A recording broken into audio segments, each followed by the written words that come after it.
វគ្គចែកភូលរបស់ក្រុម A ចេញលទ្ធផលហើយបាទបិទគូតយប់មិញនៅកូរ៉េបាទលុតទៅលើសាធារណរដ្ឋឆេក2-1បាទពេលនេះមើលឃើញអនាគតរបស់ក្រុម A ហើយបាទម្ចាស់ផ្ទះមេស៊ីកូបាទរកបាន2គ្រាប់មាន3ពិន្ទុហើយកូរ៉េបាទរកបាន2-1ដូច្នេះបាន3ពិន្ទុដូចគ្នានៅលេខទី2បាទមើលទៅសម្រាប់ក្រុម A នេះអ្នកដែលអាចត្រូវកាត់ចោលមាន2ក្រុមខាងក្រោមបាទមានអាហ្វ្រិកនិងសាធារណរដ្ឋឆេកសម្រាប់ការប្រកួតយប់មិញក៏ពិតជាជួយចិត្តឲ្យល្អមើល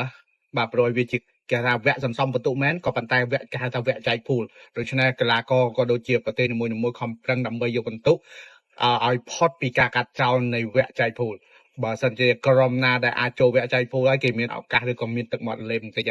ហើយចូលដល់វគ្គបន្ទាប់នោះគឺចែកភូលគឺវគ្គគេថាជំរុះវគ្គ play off ធ្វើចាញ់គឺកាត់ចោលឈ្នះទៅវគ្គបន្តបាទហើយសម្រាប់ការប្រកួតពីយប់មិញល្អមើលអត់បងប្អូនបាទកុំភ្លេច follow page ក៏ដូចជា TikTok របស់ admin ដើម្បីទទួលបានព័ត៌មានក៏ដូចជាបាទគូសពដែល admin ចែកជូនដល់បងប្អូនជារៀងរាល់ថ្ងៃផងដែរចូលរួមតាមដានទាំងអស់គ្នាសូមអរគុណច្រើន